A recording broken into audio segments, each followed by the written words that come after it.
Hi there, welcome to Premium Builds, I'm John. In this video I'll take you through each manufacturer's BIOS and show you where and how to activate TPM. I've indexed the options in the comments below, so you can go direct to the correct motherboard and CPU combination for you. Feel free to skip my explainer and go straight to the settings, but please be aware you may also need to change other settings to prepare your system for Windows 11 install. We'll find out more when the upgrade becomes official, and as ever, everything you do in the meantime is at your own risk.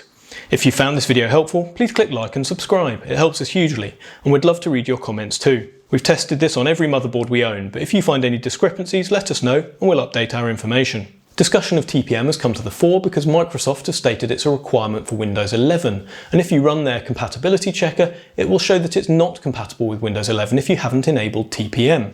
But don't worry, you don't need to rush out and buy additional equipment. If your PC is less than a few years old, then it's actually embedded in the system itself and just needs to be enabled in BIOS, which is the purpose of this video. TPM, or Trusted Platform Module, is a hardware device that can be part of a motherboard. It can be a separate chip that you need to connect to a TPM header on a motherboard, or more recently it's actually been embedded into recent CPUs. However, it's usually disabled by default, meaning that your PC will fail the compatibility check until you enable it. A TPM allows hardware level cryptographic processes to be signed off without influence of software.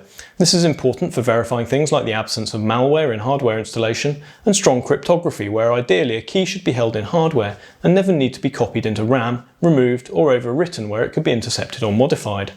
A TPM of some description allows the entire platform to become a trusted computing platform, i.e. it can be verified at a hardware level to be free of malicious code. The presence of a TPM allows stronger security, and this has benefits when using the platform for payments, encryption methods like BitLocker, certificate storage and verification, and a host of other processes that rely on encryption as a means of verification. It's clear that Microsoft intend to embed a number of features in Windows 11 that require the Trusted Computing Platform standard to be met, and that's where we come to the issue of enabling support. If you have a PC that's less than 3 years old and uses a Ryzen 2000 or newer or Intel 8th generation or newer CPU, it's very likely that your CPU and PC has this feature embedded in it and it just needs to be enabled. AMD call this setting FTPM, whilst on Intel platforms you'll see it referred to as PTT or Intel Platform Trust Technology. So let's crack on to the settings for each of the motherboard and CPU combinations, and we'll show you exactly how to do that. ASRock Motherboard with an AMD CPU. Enter the BIOS by tapping Delete repeatedly as the PC boots. Enter Advanced Mode CPU configuration. Select AMD FTPM switch. Select AMD CPU FTPM. Now save and reboot back into BIOS. Go into Advanced Mode again. Select Trusted Computing. Select Security Device Support and ensure it's set to Enable.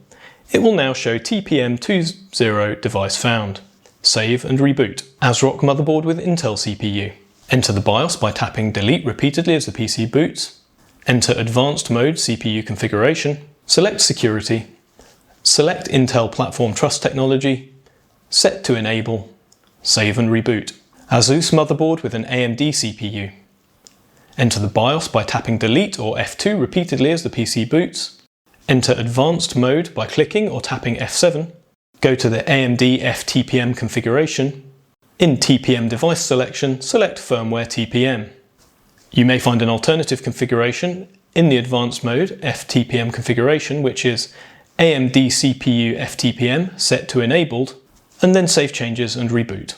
An ASUS motherboard with an Intel CPU. Enter the BIOS by tapping Delete or F2 as the PC boots. Enter Advanced Mode by tapping F7 or clicking. Enter PCH-FW configuration. Set PTT to Enable, and then exit, saving changes and reboot. Gigabyte Motherboard with an AMD CPU. Enter BIOS by tapping Delete repeatedly as the PC boots. Enter Advanced Mode. Select Settings. Select Miscellaneous. Select AMD CPU FTPM and set to Enabled. Save and exit. The Gigabyte Motherboard with an Intel CPU. Enter the BIOS by tapping Delete repeatedly as the PC boots. Enter Advanced Mode. Select Settings. Select Miscellaneous. Set Intel Platform Trust Technology (PTT) to Enable. Save and exit.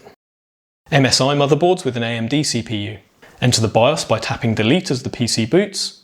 Enter Advanced Mode. Go to Settings. Go to Security. Go to Trusted Computing. Click Security Device Support, set to Enable, and check that the AMD FTPM switch is set to AMD FTPM. Save and reboot. MSI motherboards with an Intel CPU.